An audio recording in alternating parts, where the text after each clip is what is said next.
Hello friends, welcome back to Enjoy Learning with Shayal. So we are learning competitive programming. We are practicing different questions and we are looking at how to approach these type of questions, what to think and how to optimize the questions. Programming is obviously we are focusing on writing the program, but our main focus is to how to approach the question. If you know how to approach the question, how to optimize it, if you know the algorithm, optimize the algorithm, writing program is not that big deal.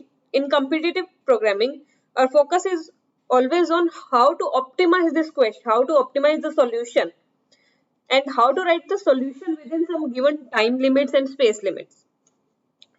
So we are discussing about that. Let's go through one question today. So this question is, what this question is trying to say is how many minimum swaps we have given an array. We need to find how many minimum swaps are required to make it make it in sorted way. Okay, fine. We need to make this array in sorted and we need to find minimum swaps. Okay, we'll do it. First approach is to just read the question properly and look at different constraints. This is the line what was given. We read it, we went through the example. Okay, this is the array 7, 1, 3, 2, 4, 5, 6. So we need 5 swaps. We can go through the example. Fine, we understood this question. What are the different constraints on this? We need to look at different constraints and then start the question, because our solution depends on these constraints also. Okay, so n can be greater than equals to 1 and less than equals to 10 raised to power 5. Okay, fine. Another constraint is ARR of I is greater than equals to 1 and less than equals to n. What does it mean? It means is of if example our array is of 10 size, then it can have 1 to 10 values. Understood? There are no duplicates. It can have, this constraint says that it can have value greater than equals to 1 and less than equals to n. Okay, this constraint is very useful to solve this question in very optimized way. Just look at the solution, just look at the question, try to solve it without this constraint. Our solution will not be that much optimized if we look at this constraint. We'll discuss this constraint later. First, we'll try to solve this question without any constraint. Okay, so how can we find how many minimum swaps are required? Simplest way comes to our mind is bubble sort. In bubble sort, what we do, we find the minimum value, we swap it with the first value, or we find the maximum value, we swap it with the last value. So using bubble sort, we can sort it and we can find how many swaps it's taking. Bubble sort is the easiest way. If you are not aware about the bubble sort, read about it. It's useful, very useful sort. It's not a very optimized sort obviously, but it is useful. Okay, so that's the simplest way. What's the complexity of bubble sort? Its complexity is n square. Do we want n square complexity just to find the swaps? It might be the best, it might not be the best. We don't know yet. We have only discussed one way. Okay, currently our best complexity is n square and worst complexity is also n square. Fine. Can we optimize this solution? We are not able to think of any better solution. Let's look at this constraint now. What this constraint is trying to say? This constraint is trying to say that every value, whichever value in the array, it will be greater than equals to 1 and less than equals to n. What is n? N is the size of our array. If our array is size 10, then every value in the array will be greater than equals to 1 and less than equals to 10. So we can have in size 10 array, we can have values up to from 1 to 10, and every value, and there will be no duplicates. So there will be no duplicates and 1 to 10 values. So what does it mean? That our array will have exactly 1 to 10 values, 1, 2, 3, 4, 5, 6, 7, 8, 9, 10. This constraint is trying to say that if we want to sort this array, so only one sorted array will get, that will be 1, 2, 3, 4, 5, 6, 7, 8, 9, 10. So we know after sort what we'll be getting. Now we know after sorting the array, whatever array we have given, after sorting it, the result what we'll be getting, we know that. We know the result. Fine, we know the final result of it. How can we optimize it? How can we optimize the solution of bubble sort? This is the given array and we need to find what are the how many minimum swaps we need to, we are going to require to make it in sorted way. Fine. First way is our bubble sort. Complexity is n square. And we know one more thing, that every value in array will be greater than equals to 1 and less than equals to n, which means our array will be 1 to n. And this is our sorted array. We know final result, we know initial array. How can we convert it into this? We need to find minimum swaps. Fine. So look at one other. Let's look at one another way to, let's optimize this bubble sort. Okay. We know first value will always be 1. So we can do one thing. We can start from first and we can search for 1. And once we find 1, we can just swap it. We don't need to go till end to find the minimum value. In bubble sort, what we were doing, starting from first value, we were searching for the minimum value and then swapping it. But we don't need to go till end to find the minimum value. We know minimum value is 1. We just need to find where 1 is. Let's start from beginning. First value, is it 1? No, it's not 1. Let's go to second value. Is it 1? Yes, it is 1. Now swap it. Our array is 1, 7, 3, 2, 4, 5, 6. Swap is, till now swap is 1. Start from second value. Where is 2? Let's search for 2, 2, 2. Yes, 2 is here. Swap it. Now our array is 2, 7 and swap is 2.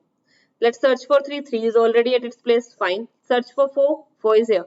Swap it. Now 4 will come here and 7 will be here. And number of swaps is 3. Search for 5. 5 is here. Swap it. Now worst time complexity for this solution is also n square. It's bit optimized than bubble sort because we are not going till end every time. But worst time complexity is n square for this case. Its worst time complexity is n square.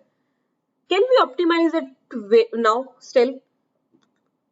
After optimizing bubble sort, its time complexity is n square. It's bit optimized, but can we still optimize it further? Let's think. Yes, we can. Why? How? We know till now we were searching for, if we are at first position, we were searching for value 1. Why? Why do we need to search for it? We know where this 7 will go. This is our array 7, 1, 3, 2, 4, 5, 6. We know where 7 will go. Yes, it will go at the 7th position or index of 6th index. It should be at the 6th index. Let me clean whiteboard and then discuss. This is a nice solution to approach this question. That's why we need to understand all the constraints properly to approach the solution. Due to some constraint, we can optimize our solution way better. Okay, so this is our array. Let me clean it properly. This is our array. So let's iterate over this array. We came to first value. Is first value at its correct position? No, it's not. Where should it be? It should be at -1 position. It should be at this position. Yes, it should be. So let's wrap it here. Let's move it to the correct position. Okay. So what we are trying to do, we are not searching for any value. Whichever value we come with, we just check whether it's at the correct position or not. If it's not, we'll just push it to the correct position. Okay. We'll write the code also. So let's iterate over the array.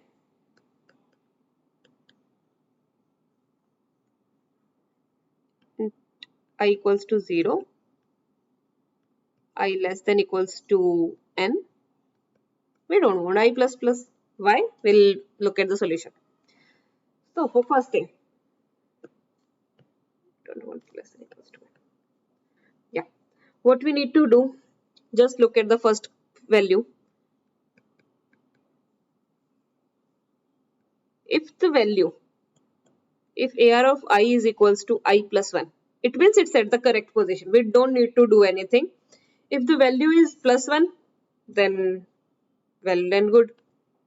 Then what we need to do, we just need to increment and check if next value is at its correct position or not, and then continue. We don't need to do anything else.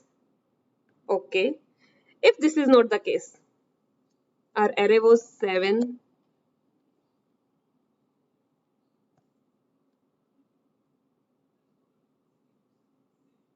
our array is 7, 1, 3, 2, 4, 5, 6 currently. So first case can be if the value is at correct position. No, it's not at correct position. So what should we do? We should just swap it. Swap this value to its correct position. We are not looking for the value for this position. We are just putting this value at its correct position, and after few swaps, 1 or 2 or any number of swaps, we'll get one here. How? We'll just dry run this solution. Okay, we'll just push this to its correct position. Let's push it. So what we need to do, we need to swap this value and this value. So take temp variable. We don't need temp, we can optimize it still, but let's take temp variable. Okay, error of I is stored in temp. Fine. Now what will be error of I? We need to swap this, and this should go where? Error of I is 7 currently, and what we need, whatever value is at this location,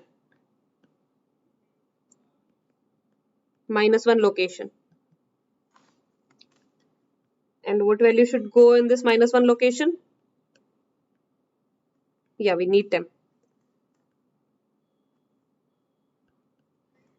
We will need to use temp here. We cannot use error of I because we have already replaced it with another value. Okay. Fine. Now what it will do, it will just swap these values. 6 will come here and 7 will go there. Fine. Is first position correct yet? No, it's not correct. So we don't need to increment it. We'll just swap this 6 with its correct position. In the next iteration, 5 will come here and 6 will go to its position. Fine. Now, what we need, is 5 at correct position? No, not yet. So let's send 5 to its correct position. 4 will come here and 5 will go there. Is 4 at its correct position? In this first index, is the correct value there? No, not yet. So let's send 4 to its correct position first. 4 will come here and 2 will come here. And after every swap, we need to increase the variable because this is what we want. This is this count what we need.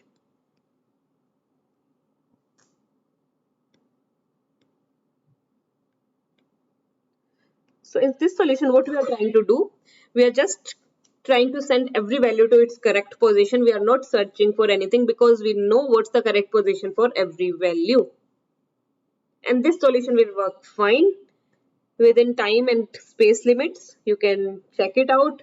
If you want to optimize it further, you can do it. If you come up with better solution, do let us know in the comment section. It's always good to know the better solutions. I was able to pass all the test cases using this solution, so I did not optimize it further. I did not even think of optimizing it further. I tried, but I couldn't come up with better solution. If you can come up with better solution, just let us know in the comment section. Thanks for watching. Thank you.